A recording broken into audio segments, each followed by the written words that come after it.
first thing I need to say though is please come back. Now. John has left a really big void, and no one can replace him. Maybe 10 or 15 people. In fact, we're hiring people now, so if there are any engineers in the group here, please leave your resume. Any visiting engineers, please leave a resume here, and I'll do some interviews down in the code room. Okay? John has been with Kodak for 37 years. He started in 1965. I remember it well when I was 7 years old. And, momentous day. But he started out right in CNGS, although I don't know what it was called back then, Federal Systems. He was a development engineer, had a BS in physics, and then he went on for his MBA.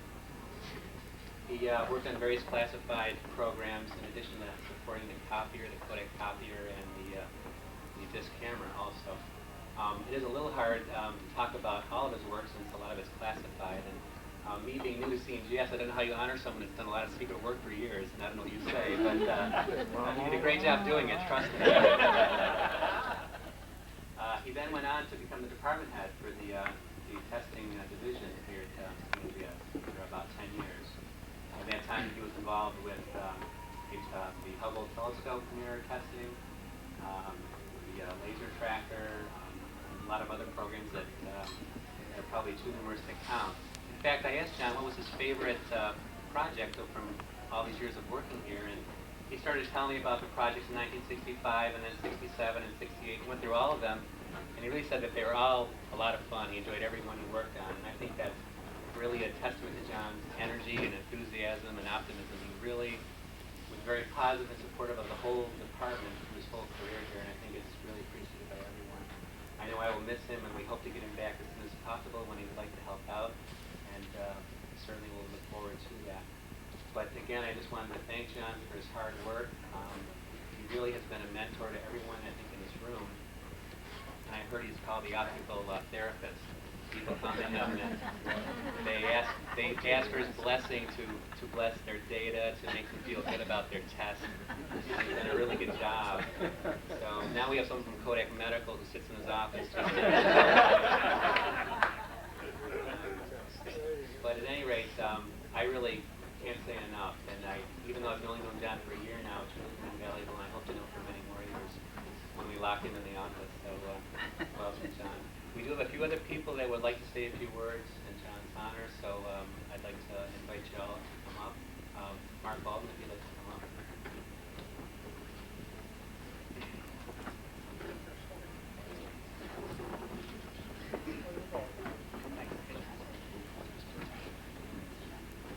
Well, thanks, John. Hi.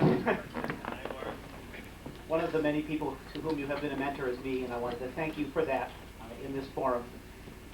All the different projects, I was thinking about all the projects I've been involved with for my 25 years here, and I think I met you about 1 year after I joined the company. And probably without fail, I came and asked you, either work directly with you or asked you for help or blessing or therapy on just about probably every single one of them, including I was thinking about the double angle plots that we made on Bendix and the mirror that shall not be named relatively recently, AXAF and all those. One project that you probably didn't mention to Kevin was one of the ones that I remember the best, and that was the very first project that we worked on together.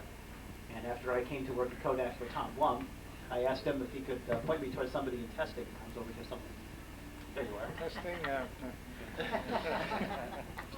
And he sent me down to meet you, and a couple of days later I brought in my telescope mirror that I had made at the U of R, and we tested it together with on the tablet, punching in all the different numbers. So that was probably one of my favorite projects. It was the very first one, my introduction to interferometry at Kodak. I was testing my telescope mirror, and it actually came out pretty good. Steve did a good job getting the numbers right. Thank you, John, for all your help during this.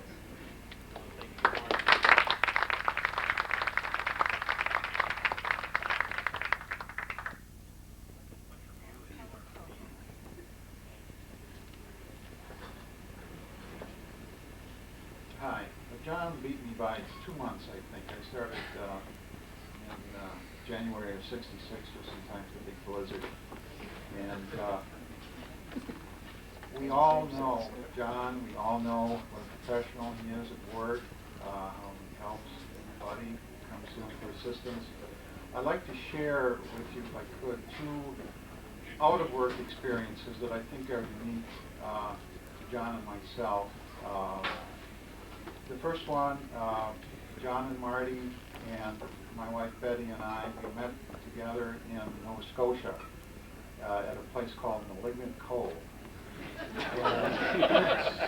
You too. And we saw there together total eclipse of the sun, which was very nice, and the whole excursion was very nice. And the other episode was John. I want to explain something about John that you probably don't know.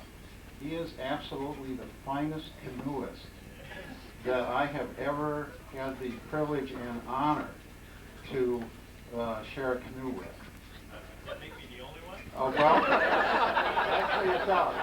It's my only one of the one canoe trip. Well, we shared something very special, namely a canoe full of water.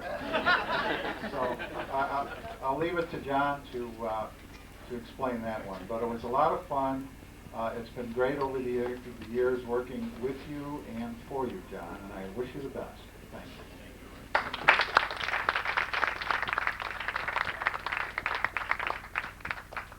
I'm what we know as a walk-on. I'm not on the official agenda, but I had a thought. John is my mentor. This theme, John is my mentor, but it's not for optical testing. You can do that with my eyes closed behind the back. Poker. Friday night poker group. I am the only representative who was able to make it here tonight, but I would like to offer to John our best wishes and congratulations on behalf of the Friday night poker group. Back in, I think it was 1937 through 48, we had a group that got together. A lot of Friday nights after work, and we'd work, till 8, 9 at night, and then we'd go home and freshen up, and then we'd play poker. But see how many of these guys you know and remember. Jack O'Grady, John Strickland, Dick Velby, it's Jim Velby's father, John Heimbrock, of course, Mike Skeps. Have you thought about Mike Skeps in a while? Mike Skeps, No, it's probably all right, yeah. Tony Marcello, and myself. Those were the good old days.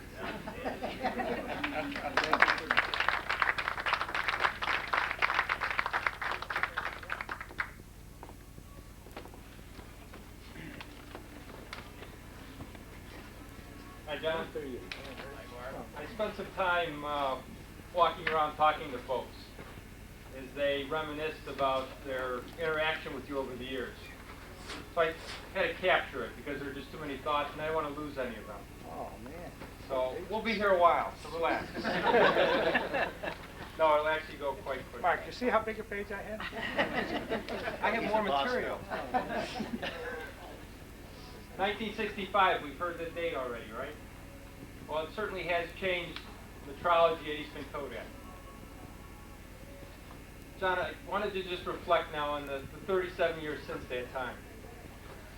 We got a lot of letters, like X, K, F, V, E, X, Y, Z, all these letters. An alphabet soup of programs. As was mentioned earlier, you've been in them all, and there's a reason for that. You've been a very strong contributor, and everyone wants you on the team because of the great work that you've done. Thinking back, though, in the mid-'60s or so, I got one story here about a long day at the job, looking at interferograms and data analysis, fringe patterns, take a break, go on the road, drive around town a little bit, and pull up behind a car in front of you that has its taillights on. And you're looking at the pattern in the taillights and saying, that kind of looks like the interferogram I was just looking at. Remember that, John? We remember that, John. To be forged, actually. Like, well, I can't use that term. But, yeah, it looked just like an aperture that we used to work with. Now that's really being into your work. But of course, John's always been dedicated to his work. John's worked with a lot of interferometry. One of the interferometry techniques we can remember back when you started, the twine and green, still with us today. So it's followed you with your whole career. However, the data evaluation has changed somewhat. At one point in time, DIES was created. I'm not exactly sure when, but it was created. for those of you who don't know, it's, I forget exactly, Digital Interferometric Data Evaluation System. Isn't that exciting? Yeah, we make up a new name every time. No, it's okay. The point is John is our expert in dyes. And we miss you, John. Please come back. Call me. You got my number. I'm in the book. But John has really made an art of the evaluation using dyes. It's a very straightforward process.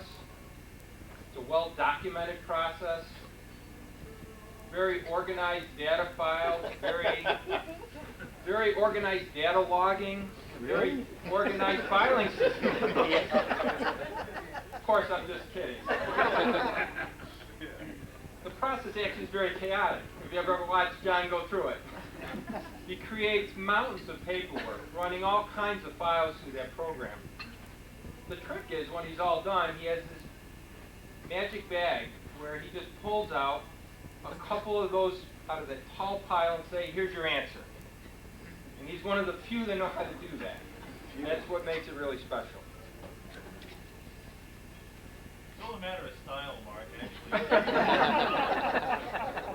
If Dan did it, it'd make a lot of sense.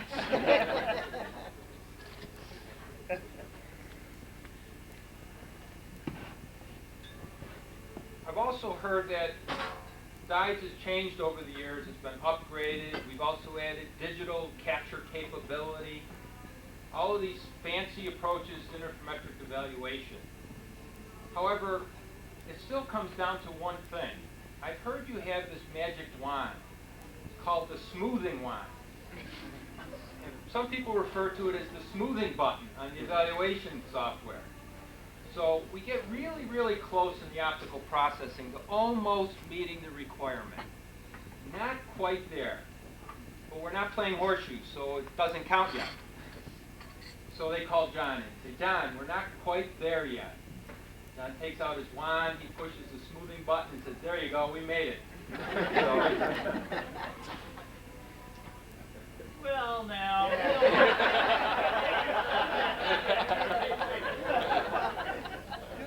That's job security, John. We've already heard a little discussion about a part-time job that John has developed right in Building 601. He actually doesn't have a shingle hanging outside his office, but it's very well known. You can walk by his office almost any day, and you can see those therapy sessions in progress.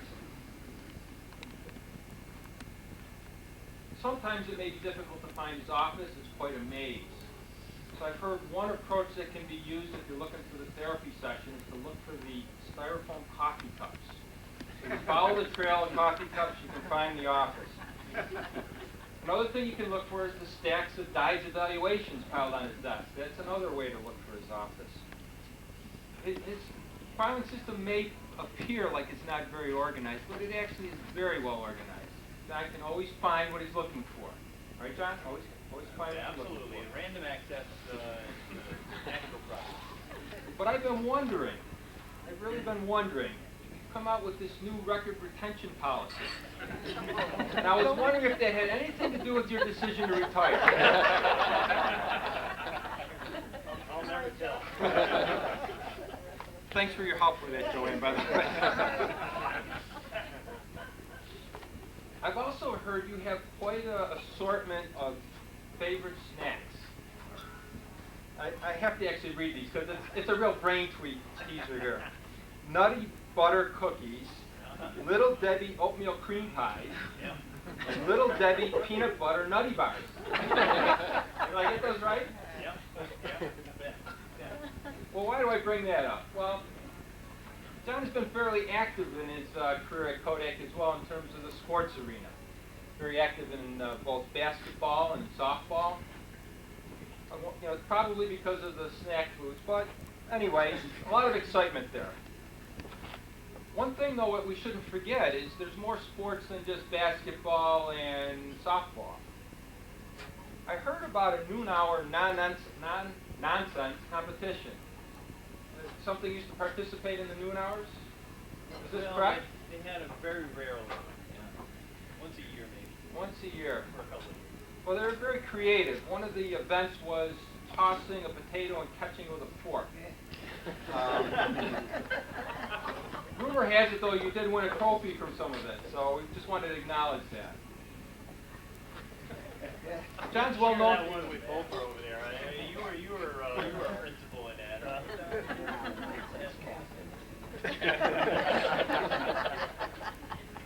Well, John's well known for the depth of knowledge he has in the metrology area. However, it goes much further than that. He has very good breadth of the whole optics industry. There's been a number of instances where he's been directly involved with manufacturing of optics as well as the metrology on that. In fact, there was one time when John straddled the boundaries between metrology and optical processing, and he worked on a research project. And he actually came up with a theory. And it's been noted as being called the Hannonian polishing theory. Is this correct also, John? Yeah, okay. We haven't heard much of that recently. It must have been in the past. But you did point out that the manufacturing convergence rate, and that's something that may relate to the ion figuring convergence rate as well, is really linked to the uncertainty in the optical test data. So there we go. But it's insights like those, John, that have brought us to today's standards of what we expect of our folks. So we really appreciate those insights. But bottom line, it's been a pleasure to work with you. I mean, reflecting back on my time with you, I think I met you in the mid-'80s probably, in the brilliant effort working on BRDF, and it was a real pleasure then, and it still is a real pleasure.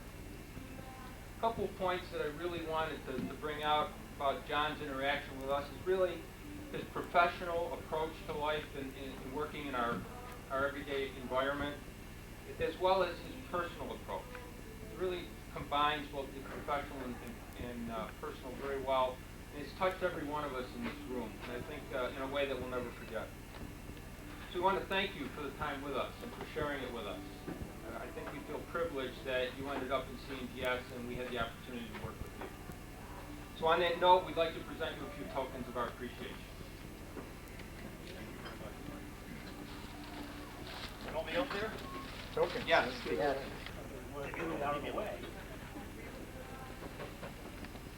Well, John, you know we have very rigorous program management activities to manage our projects.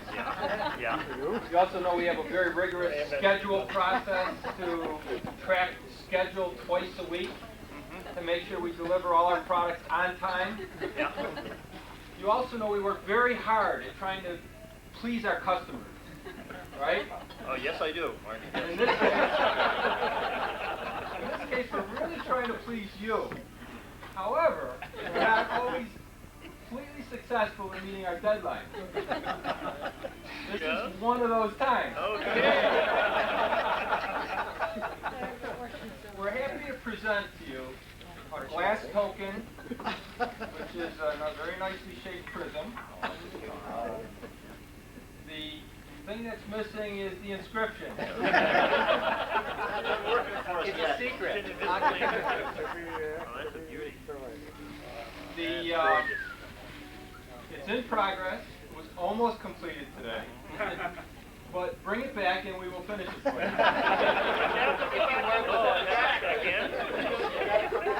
Thank you very much. Well, nice. Wait a minute now.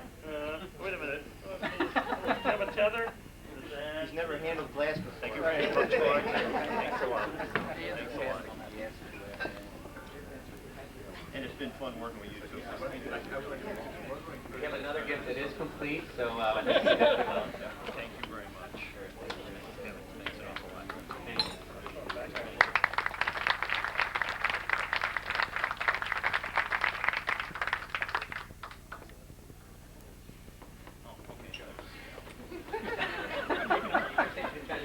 Nice. Well, no, I'll get my turn later, right? Yes, we will. We do have a couple more people that would like to speak. Lynn and Frank.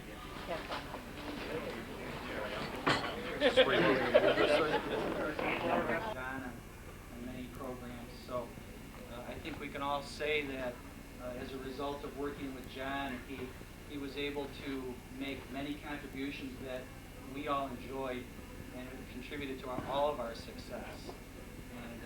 And oftentimes I would say, John, when the whole metrology department's at 101 and John's at 601, I mean, he was the metrology guy for a while, so he was just handling everything. But I did want to say, John, that I've thoroughly enjoyed all that time with you. We shared an office together. I had good fortune to share an office together with John for a while, and we, truly enjoyed. I truly enjoyed talking about softball, basketball, football, hockey, and all the other sports that we used to talk about, John. And of course, and occasionally optics too, and occasionally manufacturing. But so I want to just say from my heart, I truly appreciate all the years of support and all the fun. And we all wish you the very best of health and the very best in your retirement. So I'm going to turn it over to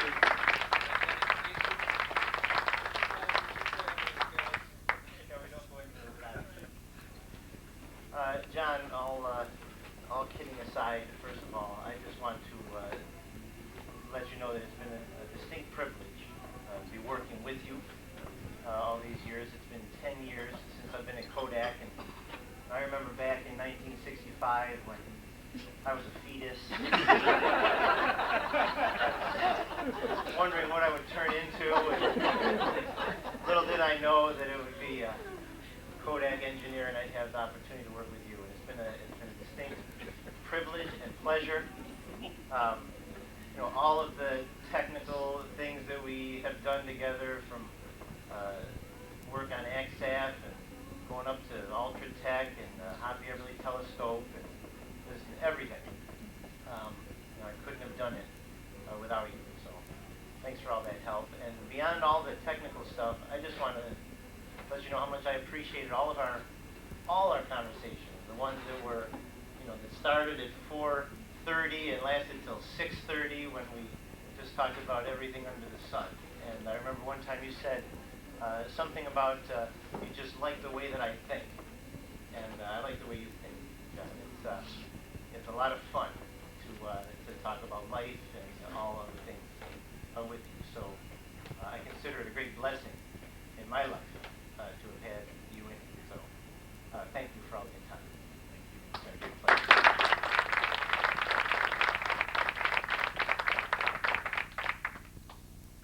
So, John, well done. No, I'm just kidding. We've heard these terrific stories, and we're all, of course, grateful that folks like Art could be here, and Tom Blum to give us some of the historical things, and the technical accomplishments are just incredible, John. But there's just so much more than just interferometry and dyes maps with John. There's just some really unique things that we've observed over the years, right, Frank? Yeah, and before we go there, Lynn, I just want to say this, John. I mean, I hope you understand how much we love you and have appreciated it, right? You know this, right? You know it, right? You know it. Okay, and so... Say yes, John. Say yes. You do know it. Okay. Then that'll help you excuse the next 20 minutes or so. Yeah, I mean, beyond the supreme technical contributor, John is one of the most unique characters that any of us have had the privilege to meet, and I think that everyone would agree. I remember when I first started with the organization, and I would go by John's office, and I'd heard about him. He was somewhat of a legend by that time already, and I'd walk by his office, and I'd look in there, and you've heard about the stacks of data, and the walls just covered with charts and graphs, diagrams, and all these things, and I was just like, man, who is this guy? He's some kind of, I don't know, he's a genius or something, I don't know.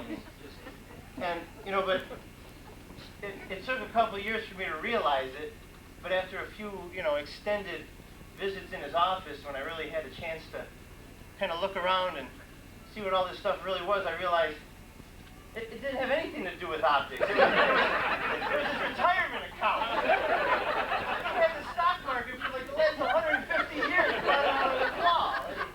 I go in there and I'm sorry, John, I'm interrupting a technical conversation, and he'd be like, bye. Here, I'll get back to you. And so one of the things was just look at that office. amazed me, and now I understand it. Yeah. That's great stuff, John, really. And you know, even the pictures of your children with the black and white cameras blown up from the on the dry silver printer. So, but you know, really, Frank, there's a lot. There's a lot of material, John. There's a lot of material. John, we haven't had this much material since Dave Crow. That's right.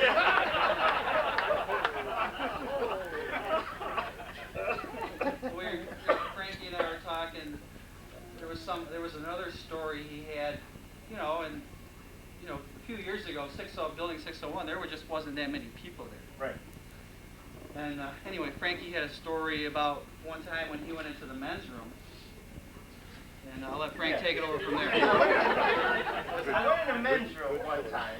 Don't worry, this isn't bad. I went in the men's room one time, and you know, generally the place is kept really clean. We've got a real, you know, top-notch Otto and you know the rest of the folks there that keep things in shape. But sometimes you know you'll see a newspaper or something on the floor in a stall or something, but never anything beyond that. I mean, the place is really kept well. And well, I went in there this one time, and you know, I did my thing. I turned around in the sink there, and I was getting ready to go, and I noticed underneath one of the stalls was just like papers all over the place. I'm like, who would do that? I mean, why would someone just throw papers all over the floor in the bathroom? What a mess! And I went and looked closer, and it's like, it's not even a newspaper. What is this?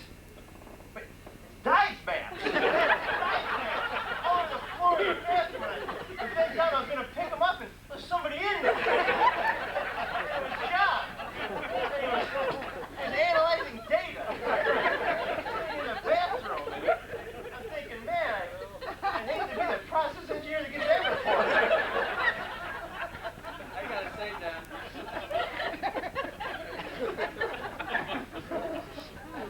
Now I know. Because, you know, the process engineer, typically, you know, we'd always say, this data looks like crap.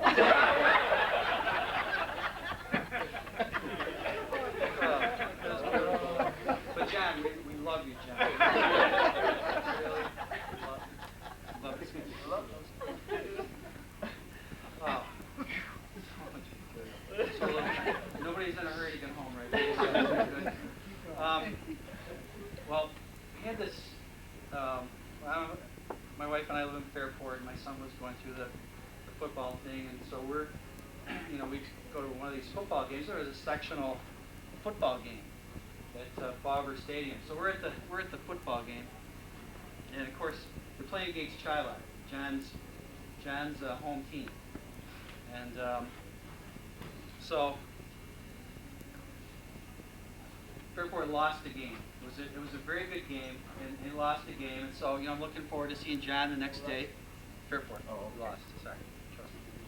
And so next morning, now Frank and I shared an office, which it didn't last that long. They had to break us up for a while.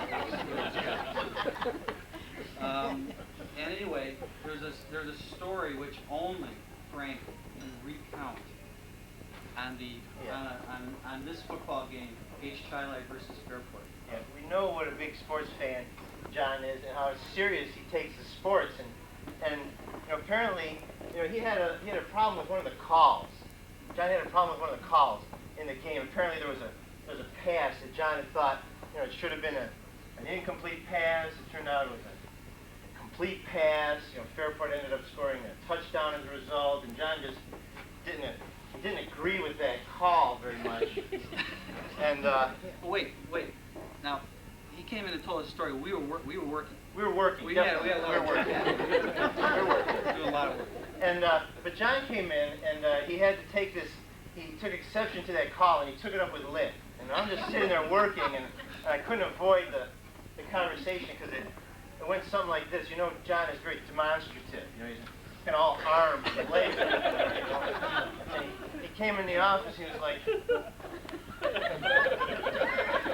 came in, and he was like, Lynn.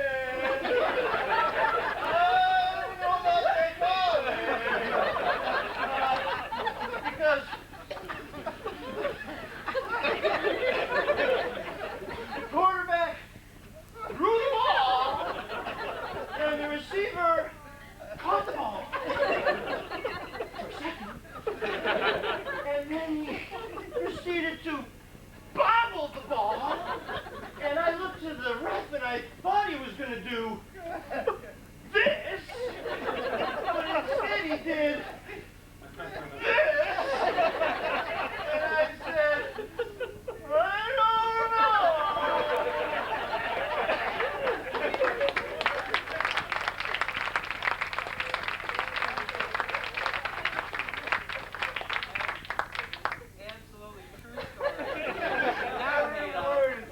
rehearsed? We never rehearsed. 5 years.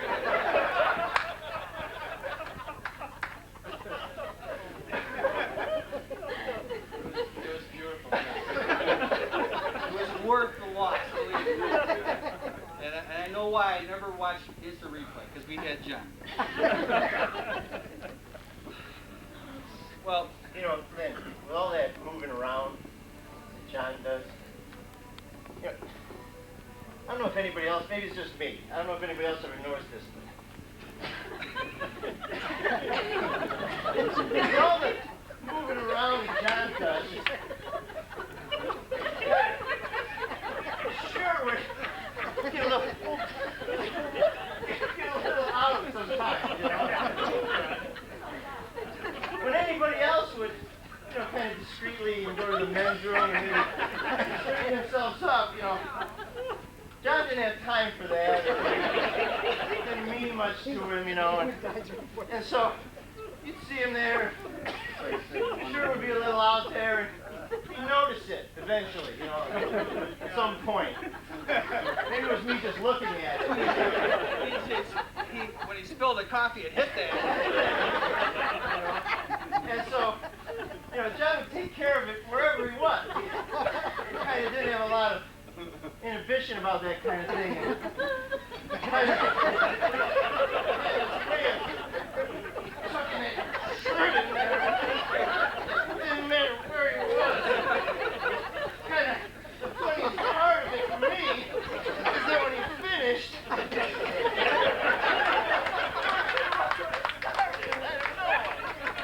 never got that.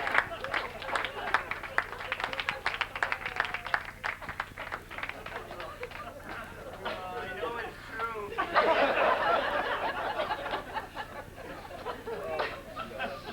I don't know, we can't go on. But, you know, gosh, John, like I said, it's just gone beyond dice maps and interferometry and you know, wizardry all over, you know, everywhere. So, John, thank you for all the good times, for all the laughs. It has been absolutely wonderful to work with you. And all the best in your time. All the best to you.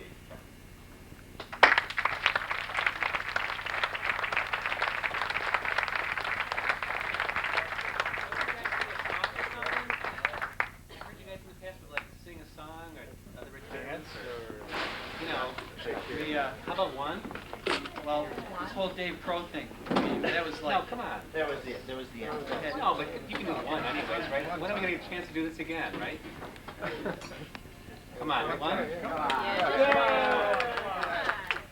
One for the Gipper. We said Dave Crow is it. You got Then we retire. John. For John. Now we have to bring, do we have one to for bring the the Gipper. cape up and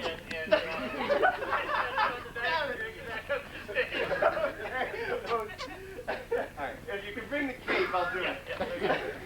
Thank you very much. Okay. Maybe we should do one. Let's try one. All right.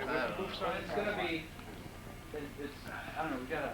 What are we gonna do? I'm going to loosen up a little bit, I think.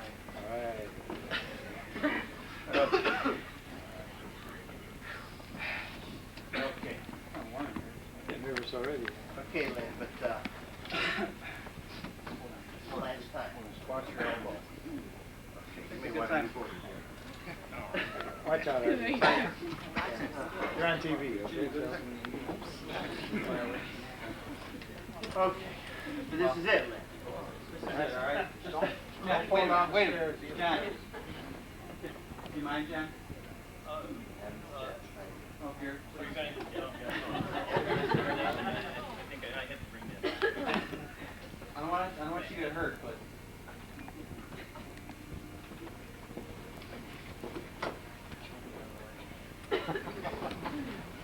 No, please.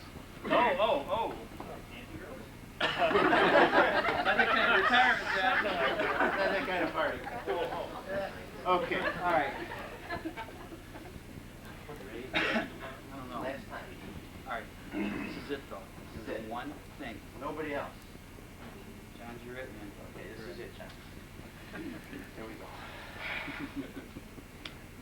I want. 2, a 1, 2, 3, 4. Way down around the city, down in Jersey way. In around the buildings where the big boys play. There was a little house down a quiet street where lived the brightest kid you would ever meet. He never ever learned to throw or catch too well, but he could work a slide rule like he was ringing a bell. Go, go! Go, Johnny, go, go, go! Go, Johnny, go, go, go! Go, Johnny, go, go, go! Go, Johnny, go, go, go! Johnny's too good. He made his way to Kodak when he finished school. He got a taste of optics, thought that it was cool. All those crazy lasers and theodol lights, it didn't seem to matter as the specs were tight.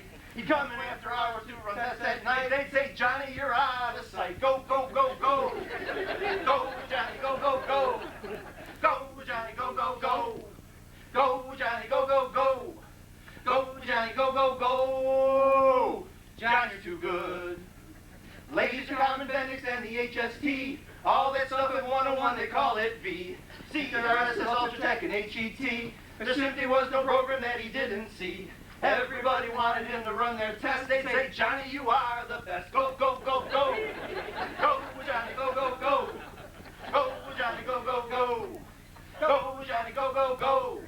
Go, Johnny, go, go, go. Johnny, you're too good. Well,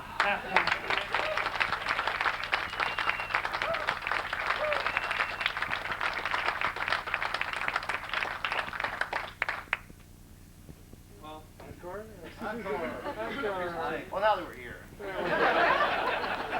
A lot of material.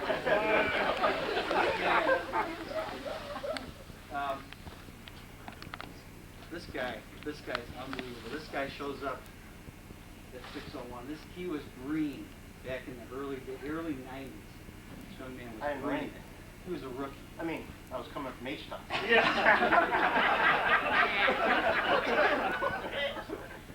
He didn't know one thing. So there was a story, we were talking about the story about Frankie coming over from 101. So. Yeah. When I first came over to 101, I mean, first I was out at 101 for the first two and a half years that I was at Kodak, and I was like, I couldn't wait to get out of there. Okay, I was cooped up in this little room with Mike Finnegan. It was a caged animal. You know that room where Mikey's left. That big yellow room. Oh, it's a nightmare sometimes. Wake up. Oh. I'm in 601. So, and I was begging Jenny Miller at the time, Jenny, please, you got to get me out of there. I can't stay here anymore. I'm going nuts over here. And Jenny would say, Frank, we don't have anything for you to do. It's anything. Just give me anything. I'll do it. I said, well, we got this one thing. I mean, it's the hardest mirror we've ever made. It's like landed by 550 Peak to Valley or something, and it's already 5 months behind schedule, and it's $100,000 overspent, and the guy who's working on it is like a 40-year veteran, and well, he's going to be leaving, and so you can do that. I'm like, I'll take it.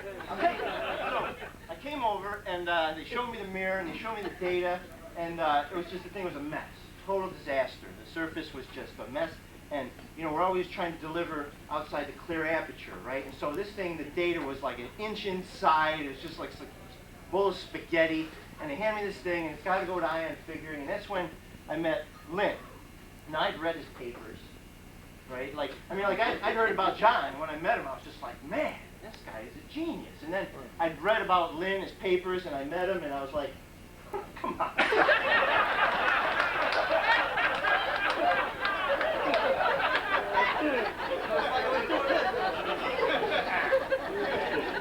Okay, so they go, you gotta go talk to Lynn. He's the ion guy. Okay, I go talk to Lynn, and I'm like, Lynn, because he's senior process engineer, you know, and I'm like, you know, what am I gonna do? Look at this thing. I need data beyond the clear aperture. The part's a mess. We're on the schedule, and Dave Crow's barking down my neck, and he says, tell him what you told me.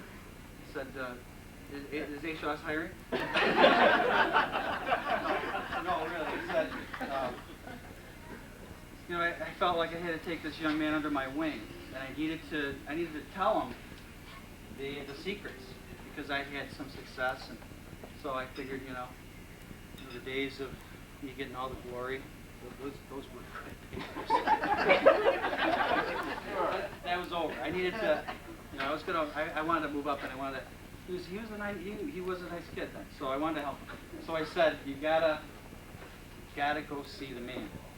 Lynn gave me the You advice. must go see the man. He gave me the best advice of my career. You gotta go see, there's a guy who can help you here, okay? You gotta go see him, and for 10 years that's what I've been doing. I never veered from it once, as much as I could. I went to see John. The advice he gave me, it was the right advice, because he's the only guy who, under any circumstances, could get you the data. He's the only guy who could get that data beyond the clear evidence. Beyond the clear evidence. I always need it beyond the clear evidence. John's the only guy who could get it for you. So this is the story. This song is the story of that conversation. The conversation between me and Lynn, conversation between me and John, and then what John told me and what he was able to do. And Listen, the tune of this song, this is an audience participation Audience song. participation Now we're breaking new song. ground here. We have not done this. we've never done this before. Way out on a limb here. Everybody's got to stand up. You've all got to stand up. And trust me, you will recognize the song. Well, there's a little bit of, You'll know what to do when the time so comes. you got to get it going here a little bit, all right? Okay. We're on it. Try not to get hurt. Back away from John a little bit. Ready? Okay, you ready? Ready.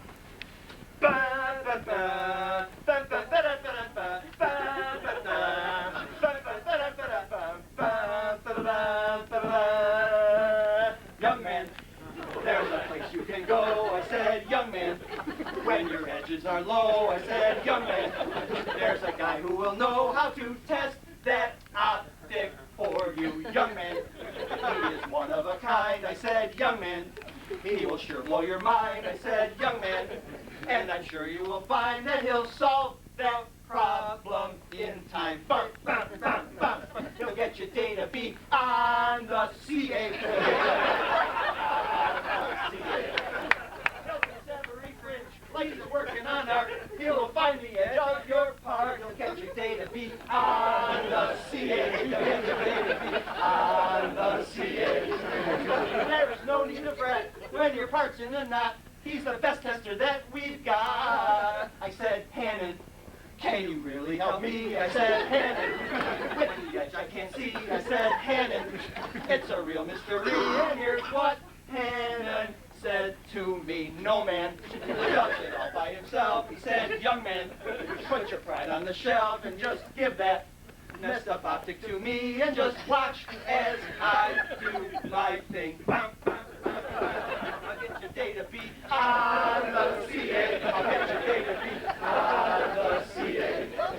I'm the Metro Supreme. I'm the best of the best. There ain't no surface I can't test. I'll get your data beat on the CA. I'll get your data beat on the CA. There's no need to lose heart. I'm the state of the art, and I'll show you the edge of your part. First he tried to loosen the mount, then he moved the part in and out. He set a new space in between, and then fringes popped onto the screen. Then he did a tourniquet fit, he subtracted 80 turns out of it. On a super fine grid, and he gave me something to hit. He got me data beat on the CA. He got me data beat on the CA. Now I'm back in this game. Next up's iron for me. One more hit and I'll be home free. He got me data beat on the CA. He got me data beat on the CA. If there's ever a time that your test is in doubt, just call John and he'll help you out. He'll get your data beat on the CA. He'll get your data beat on the CA. He's the Metro Supreme. He's the best of the best. There ain't no surface he can't test. He'll get your data beat on the CA. He'll get your data beat on the CA.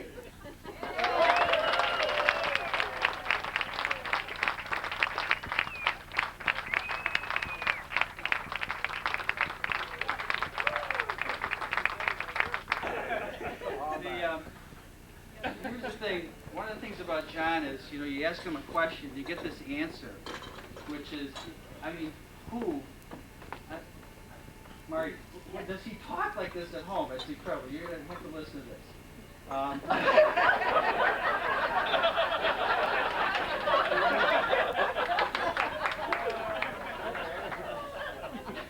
I mean, he has a language, and Frankie has got another story about John speaking. Yeah, I mean, you've all heard of the Bonics. You know what the Bonics is? Yeah. Okay, well, John speaks in We know him. canonics. Okay, John speaks in canonics. And, he'd go into the dice room, do a bunch of mumbo jumbo in there, and then he'd come out and he'd report something to us.